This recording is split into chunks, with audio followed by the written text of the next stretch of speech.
when you tell a lie 1,000 times, then people just take it as the truth. So many people right now in Britain and across the world, through a massive propaganda campaign, believe that Israel is committing genocide. They actually believe it. Yeah?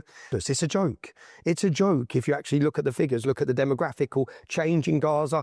It's the only population in the world that's gone up by 10. Even the Muslim population, the Arab Muslim population in Israel, which people just don't have a clue. There's 2 million Muslims comfortably, happily living in Israel that are part of government, that are part of the judges, that are Supreme Court, but no one knows that, yeah? Because there is a mass campaign to tell everyone Israel's an apartheid state and there's a genocide. Well, when we're in Israel, I spend quite a bit of time there for work and also family, where every morning where I wake up near Jaffa, you hear the muezzin in the street. I don't hear that here. That Israel, Tel Aviv, there is the mosque down the road. Everyone is getting along fine there. And it's actually, I would say, more integrated. No, it works better than here. I went to Israel, and when I went to Israel... 2016, right? 2016, yeah. And I went there on a search mission because I thought I talk about these issues a lot, yeah? What do I actually know? What? I haven't been to Israel.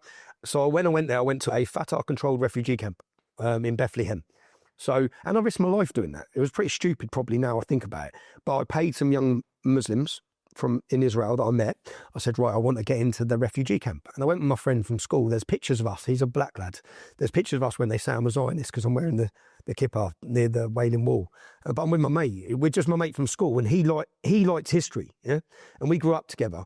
And so I said, come to Israel. And when we went to Israel, I was like, right, I've sorted it. We're going to go, because when you go to Israel, there's do not go past here. There's all these big signs, the danger zones. Well, I just went and thought, I want to go there. I want to go in there and see what's going on. So I paid these young Muslims, went into, and as we're in the taxi, I'm sitting there, but me and my mate had a big argument because he pulled me up before it. He said, I ain't come here to get killed. He said, I'm coming here to see history, not go to a terrorist camp. I was like, but I said, mate, because we were doing the Jewish side. So I said, but we have to hear their side. Yeah. So if we get in there, and I did say to him at times, I said, Dean, if we get in there, yeah, and we spend a day there, it's going to be the best experience, right? Trust me. Let's just go and try. And as we're doing it in the car, as we're driving in, I'm thinking, what the fuck? Then I'm sitting there and I'm sending messages, I'm doing videos thinking, what the fuck am I doing? What am I actually doing? But I met this 4th generation Muslim lad, and he was lovely. And I related with him more than I related with anyone I met on that trip. Yeah, you could have picked him up out of where he was and put him into Luton, and he was the same upbringing. We were the same. It seemed like we were the same. And as I'm walking around this refugee camp, I'm looking at all the sides of the houses, saying, "Who's that?" And he said, "Oh, she's a martyr. She blew up the bus." But what I couldn't believe was that each of these families said she lived in that house. He lived in that house. He lived in that house. All the murals on the walls, the terrorists, martyrs as he called them, the terrorists lived in those houses. So then as I'm walking along, I'm thinking, right, I said, so who's oppressing you? Expecting Israel. The Palestinian Authority. This is what pisses me off about what our government just done. Yeah, it's insane, yeah? But the Palestinian Authority. So I said, what do you mean the Palestinian Authority? How are they oppressing you? He said, never give, and this is a 4th generation Muslim, never give money to free Palestine. Yeah? He said, it doesn't come to us. It goes for weapons. Yeah. And I'm standing there thinking, right. And then he said that, did you know, so the Palestinian Authority, so when this lady or this man leaves this camp and stabs an Israeli, that's what he said, and they get paid a lifelong money for the family. So every month they get money from the Palestinian Authority for the rest of their lives. So then I looked at my mate and I'm thinking, I've got 3 kids, Dean's got kids. We always hear in the UK that the route to extremism is poverty. Yeah? I said, where's the football pitch here, bruv? He said, there's no football pitch. I said, where's the park? He said, there's no park. And I was playing football with all the kids. There's videos of it. I'm playing football with the kids. We're just in the street. They're all running around. My heart bled for those kids, yeah? And I thought, well, I'm a dad. So the only way you get out of this camp, yeah, is if you go stab someone, that then you get rewarded by the Palestinian Authority. Well, actually, I interviewed, in an interview like this, a brilliant woman called Anat Burko, who is a criminologist. She has had a career going into Israeli jails to meet terrorists who are in jail, failed suicide bombers or dispatchers. And so many of them done it for this. Actually go into jail to get a better education, because in the Israeli jails, they can get high school, they can get degrees. And so she writes, she made quite good bonds with them. You know, she didn't befriend them, but she got their confidence. She talked with them, and it's really interesting. I'll send you the video because it's very interesting how she talks about it. So I think there is an element of wanting to escape from that. But the only way you can escape is to, and when he said go stab an Israeli, yeah, and I said, so if you go stab a Jew, and he kept correcting me. He said, no, stab an Israeli. And I said, what do you mean stab an Israeli? So it doesn't matter if it's a Jew or a Muslim. I was like, what? So you can go and kill it, which is what they done on October 7th. Bedouins got killed. They just went on a massacre. But so I said, so you can leave this camp. And it just threw my whole head. Like, because I always thought it was jihad. I thought every element of it was jihad. But then I started looking and thinking, well, these men are just mercenaries. These men are just being financially rewarded to go stab someone from Israel to get their family out of this poverty-stricken 4th, 5th generation. Like the lad says, I'm a 4th generation refugee. My children will be 5th, his will be 6th, theirs will be 7th. We're never leaving this camp.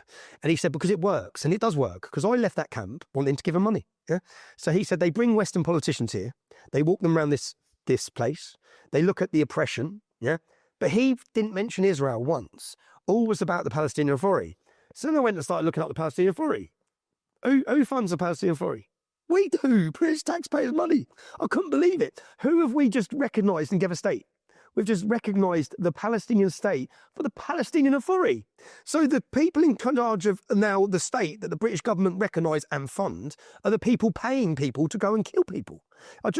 You couldn't make it up. I went on this fact-finding mission to Israel. When I got back to Israel after this, I sat the gentleman down with cameras on him. I felt terrible, yeah?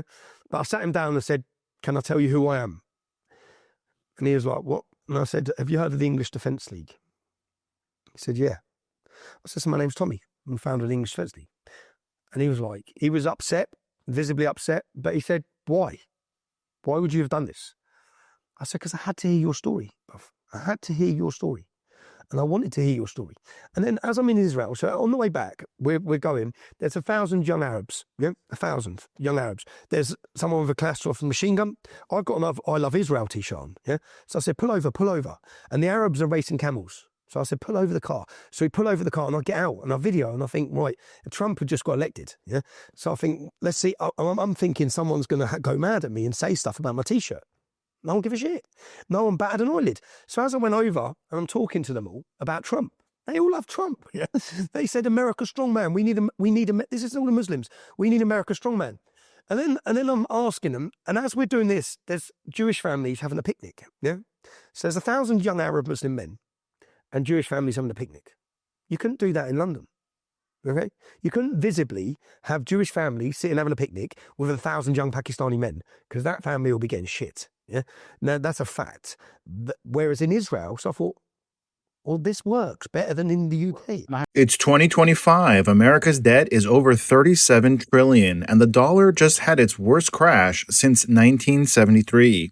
That puts your savings and your family's future at risk.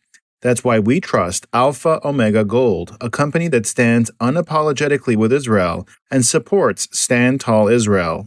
Visit ao.gold/stand to claim your free precious metals wayfinder guide or call 1-855-426-4653 today. Protect your future before it's too late.